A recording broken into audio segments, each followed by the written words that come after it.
Hello, welcome to Rediscovering the Beatles with Mark Morse. I'm Mark. Today is Valentine's Day 2024, and I wanted to do a little Valentine vinyl show today. What I've been doing is trying to reestablish the record collection that I had given away most of in the 1990s. And I'm especially trying to rebuild the Beatles and solo Beatles and Beatle-related records I had. And I wanted to go over some of the things I've acquired in the last month. So I'm going to start off with the Beatles Decca tapes. This is the notorious Decca audition that the Beatles were rejected from because guitar groups were going out. This isn't one of the bootlegs. It actually sounds fairly good for what it is. It comes on clear vinyl. It's interesting in a historical way. It's not an exciting album. If you're really interested in the Beatles and just as a historical perspective, this is something to have. I've listened to it a couple times. I doubt I listened to it much more. The second album I'm going to show you is one I'm a little more excited about. Actually, a lot more excited about. So excited I almost knocked the mic over. This is the German version of Magical Mystery Tour. Some of you are probably used to seeing the Horzu label up here. This is the Apple label, and that just kind of means it's, I believe it's a 1976 production instead of a 71 or 73. What's exciting about this is a lot of people believe this is the best mix, best sounding true stereo version of Magical Mystery Tour. I'm going to do an entire show on this, so I'm not going to talk much about it now, but it is an exciting album, and I listened to it. It's really good. I'll talk more about this one later. The other thing, when I first started doing this, I had decided that I was not going to buy the American Capitol Records versions of the Beatles albums. I'm like, you know, why would I waste time doing that? I'm just going to get the Parlophone, unedited original releases from the UK. But I've been rethinking that lately. I've been watching a lot of videos in the vinyl community. And because, you know, so many Americans, such as myself, grew up with these albums, this is how we were introduced to them. And so I know they hold a nostalgic value for lots of us. I still prefer the uncut versions, but there is an argument for some of these, and I'm going to talk about this one right now. So the Beatles' second album, let's see what's on here, because I'm going to talk about, look how cute they are. So let me read the song list, and then I'm going to tell you about some arguments I've heard for this album being done the right way. Starts off with Roll Over Beethoven, then goes to Thank You Girl, You Really Got a Hold on Me, Devil in Her Heart, Money, and You Can't Do That. And then on side 2, Long Tall Sally, I Call Your Name, Please Mr. Postman, I'll Get You, and She Loves You. So what I've heard recently, there's a gentleman by the name of Norman Maslov, who has a YouTube channel. Everybody calls him Mazzy. But I was watching his, and he has an argument that this album is one of the greatest little rock and roll albums there is out there. I have not listened to it since I've watched his video, but just that song list, I'm kind of excited to hear it again. And I'll link to Mazzy's video in the description below so you can see what I'm talking about. This is something new. I got this one showed up yesterday. I'm not going all out and trying to find the best versions of these albums as I can. I do want them to play, and I've listened to them all at least once so far. And of course, yesterday and today, I'm going to have to do something about this mic. Of course, as soon as I got it, I went to check to see if I could see Ringo's black shirt in this. If you can see Ringo's shirt in there, it's like a little black V. That means there's a Butcher cover on below there, and of course those Butcher covers are really interesting and worth more than what I have here. I just think records are so cool. I'm sorry I ever took them for granted when I was younger. They're just so cool to look at now. I've already talked about Beatles 65 in one of my first videos. I think I called it Beatles 65 and how the Beatles saved my life. So I'm not going to go on about this one very much. I'm hoping you're having a good Valentine's Day.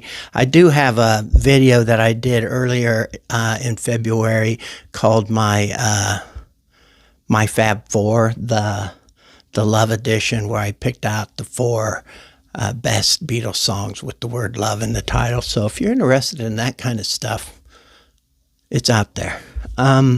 This is the Beatles story. I have never owned this before, and I've always just thought it was going to be trash and garbage, and why would I ever want it? But now that I'm recollecting these, I'm like, you know what? I want the full experience. And I got these. It's surprisingly interesting. I think it's interesting. It is a nice little historical record. It's a historical record, get it? But it's more interesting than I thought it was going to be. Again, I will probably not listen to this a whole bunch, but I'm glad that I have it. And so one of the first things I did when I started giving away records, now I kept 40 back that I just couldn't part with. Some were Beatle records. Most of them just had sentimental value to me. Some of them are unplayable. I would never play them on a good turntable. But one of the things I started doing when I first started giving away records, it kind of started the trend, was if I had a collection of songs and I had all the songs someplace else, I'm like, what good is the collection? Those were the first ones I gave out. So there are some collections. This is love songs, Beatles love songs. It was really nicely packaged at the time. Now this one's pretty beat up. The vinyl itself is good, but the cover is pretty beat up. But it was a pretty impressive package, and this still has it has the lyrics in it in these like nice big formats. But I gave this away just because I'm like, these songs are on other things. I gave it away. And now I want them all back. So stuff like this, the Beatles Rock and Roll. There were some live ones, too, that I gave away. The Beatles at Hollywood Bowl, I gave those away because I just didn't listen to it. And then I had the double live in Hamburg ones. I just didn't listen to them, so I'm like, I don't listen to them anyway. But now I want them back. So what's funny about this is as I re-buy them and they come back to me, I think to myself, wouldn't it be odd if this was one I gave away and I'm buying it back now when I'm a 62-year-old man? So that's Beatles love songs. Nothing spectacular about this. It's just one I've regained. And then here's one I got today. And this is a bootleg. And it's called Sweet Apple Tracks. I'd heard about this for years. I'm really not into the bootleg thing, but I decided I wanted a couple bootlegs just in case there's another vinyl tag out there asking for bootlegs, that I have something to show for it. I do have another bootleg that I showed a while back, but this is a double album. Most of it from like Let It Be sessions. Has a nice little gatefold. And I just got this today, so I've only listened to sides 1 and 2. It's interesting. at least as interesting as Band on the Run Underdub record. And then the one I'm really excited about is the other day I did a video on an album that traumatized me when I was a child because it was a solo Beatle album, and I had never listened to any of the solo Beatles before. I was in elementary school, and my brother-in-law had gotten this album, and he didn't like it, so he gave it to me. And he said, "You know, this is John Lennon of the Beatles." And so I'm like, "Oh, yeah, this is going to be great."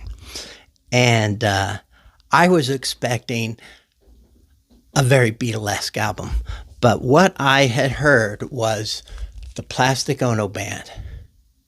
And that album, it changed. It did something to my brain, and I was a little frightened of it at first. But 3 or 4 years later, it was my favorite John Lennon album, and it remains to be my favorite John Lennon album today. But this is the John Lennon Plastic Ono Band 2 LP, the ultimate mixes.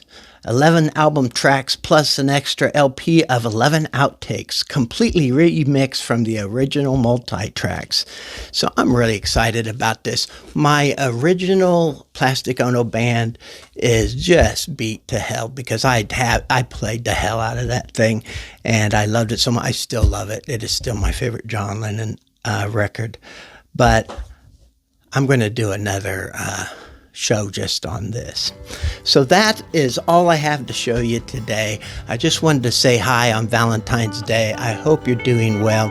If you're alone on Valentine's Day, don't stress out about it. A lot of us are alone. I have my dog here to keep me company. There's nothing that makes you less of a person if you're alone on Valentine's Day, but it always makes you feel bad, especially when you see everybody celebrating their sweethearts and stuff. But as long as you have love in your heart and you have courage to go on every day, you're going to be fine. And if you are one of those people that are with somebody on Valentine's Day, congratulations. I'm happy for you. I know how exciting it is to have somebody to share your life with. That's all I have to say today. Happy Valentine's Day, and I'll see you all again soon.